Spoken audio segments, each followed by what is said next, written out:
Aujourd'hui, je vous parle de procrastination. Aujourd'hui, comment j'arrête de procrastiner.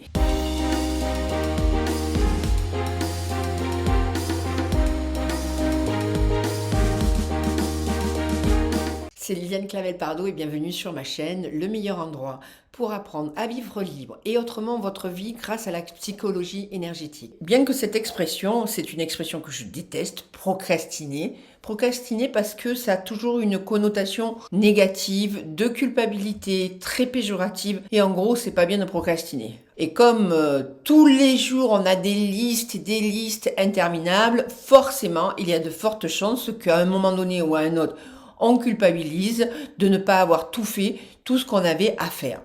Et concrètement, c'est quoi la procrastination ? C'est le fait de toujours remettre au lendemain ce que l'on doit faire. Et il s'agit d'un enchaînement néfaste, car plus le travail s'accumule, plus il est difficile de vous motiver. Et dans ce cas, bien entendu, l'enconfiance en vous, elle est en chute libre. Mais qu'est-ce que ça dit de vous ? Eh bien, ça dit de vous que pas grand-chose, parce que les personnes qui ont tendance à procrastiner sont celles qui se laissent distraire facilement et qui ont du mal à se motiver ou à s'organiser. Et puis, il y a celles aussi qui sont complètement figées.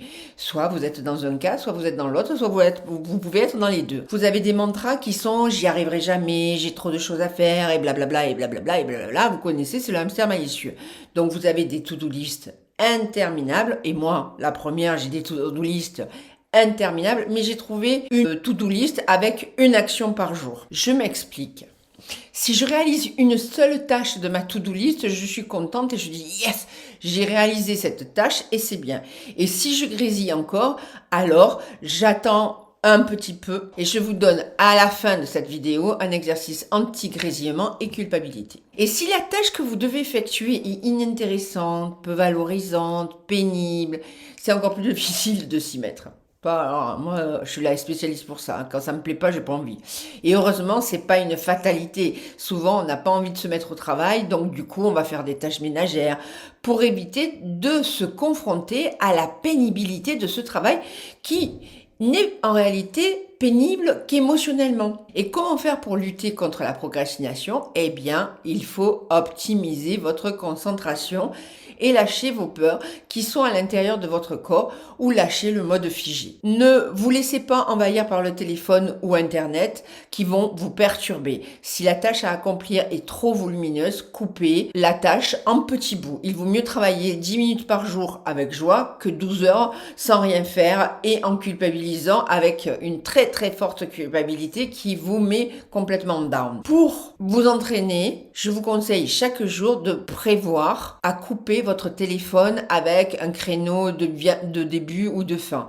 Maintenant, il y a plein de boutons sur les téléphones justement pour couper ce téléphone sans pour autant le mettre en mode avion. Et si vous arrivez à couper votre téléphone, c'est quand même beaucoup plus rassurant, beaucoup plus sécurisant parce que vous créez à l'intérieur de vous de l'espace. Comment continuer en étant bien dans votre tête ? Et c'est ça, la procrastination peut être liée au manque d'estime de soi ou à la peur de l'échec. Et lorsque le hamster malicieux, il pointe son nez, vous pouvez le chasser de votre esprit, même si vous êtes en mode paralysé. Il est important d'avoir un mantra du style que vous êtes capable de réaliser les tâches, que vous êtes capable de réaliser ce que vous avez à faire. En bonus, quand vous voulez, vous pouvez vous mettre à travailler et que vous n'y arrivez pas ou que vous vous mettez à procrastiner et à culpabiliser, voici le type de ronde de FT que vous devez vous entraîner à faire, même quand ça va bien.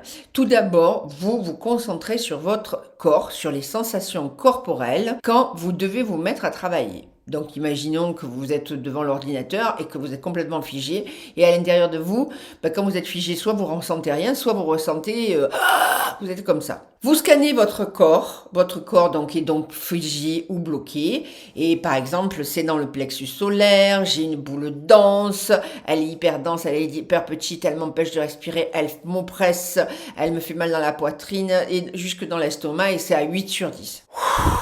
Vous inspirez, vous soufflez et vous commencez. Vous avez déterminé et vous avez donné une forme, une couleur, une densité, une intensité, une sensation dans le corps. Vous pouvez commencer à faire des rondes. Et la première chose, c'est vous stimuler le point gratté et vous vous dites, même si j'ai cette boule noire intense à 8/10 qui est dans mon plexus solaire, qui irradie jusque dans mon estomac et dans ma poitrine, que j'arrive plus à respirer et qui monte jusqu'à ma gorge et que je me sens complètement bloquée alors que j'ai tout ça à faire, tout ça, toute cette culpabilité que je ressens à l'intérieur de moi. Vous pouvez citer, par exemple, je dois faire de l'administratif, je dois téléphoner à mon notaire, je dois téléphoner à mon médecin, ouais, etc., etc. Je m'accepte tel que je suis. Et ça, vous faites 3 rondes de ce type-là. Vous pouvez arrêter la vidéo si vous voulez reprendre cet exercice depuis le début. Et puis ensuite, vous stimulez tous les points. Sommet du crâne, c'est dans mon plexus solaire. Début des sourcils, toute cette douleur qui est dans mon plexus solaire, cette boule noire intense. Coin des yeux, elle est à 8/10, et j'ai pas envie de bosser. Sous les yeux, j'ai pas envie de bosser. Ça m'empêche de respirer. Et puis peut-être que j'ai aussi peur de me mettre à travailler, parce que ici j'ai échoué. Et sous la lèvre, tout est bloqué. Et sous les clavicules, ça m'empêche de respirer convenablement. Et sous la poitrine, que vous ne voyez pas, j'y arriverai jamais, c'est trop dur. Sous les bras, rate 21, toute cette douleur qui est en moi, le pouce, j'ai mal, c'est une boule, c'est à 8/10. Cette douleur qui est en moi, je m'ouvre à la possibilité de la lâcher. Je m'ouvre à la possibilité de la lâcher. Vous inspirez profondément, vous soufflez. Et peut-être que cette intensité a diminué d'un point ou deux. Peut-être qu'elle a complètement disparu ou pas. Tant que l'intensité est là, tant que l'intensité diminue pas, vous prenez chaque fois une grande respiration. Vous fermez les yeux, vous scannez le corps. Et justement, quand vous scannez le corps, ça vous permet de savoir où se trouve la douleur, la sensation de poids, où vous êtes figé, etc. Ou peut-être que c'est partout. Et vous le faites, vous le faites, vous le faites, vous le faites. Au début, si vous êtes vraiment figé, ça peut durer longtemps, c'est-à-dire ça peut durer une demi-heure pour justement remettre en fonctionnement votre système nerveux autonome. Si vraiment ça pose un gros souci, il y a peut-être des traumas à libérer et donc dans ce cas, je vous conseille comme d'habitude de voir un thérapeute ou de me contacter puisque je fais toujours des téléconsultations. Cette vidéo est enfin terminée et j'espère que vous l'avez appréciée. Si ce n'est pas encore fait, un pouce, et si ce n'est pas encore fait, abonnez-vous à ma chaîne. Je me ferai un plaisir aussi de répondre à tous vos commentaires et je vous dis à très bientôt.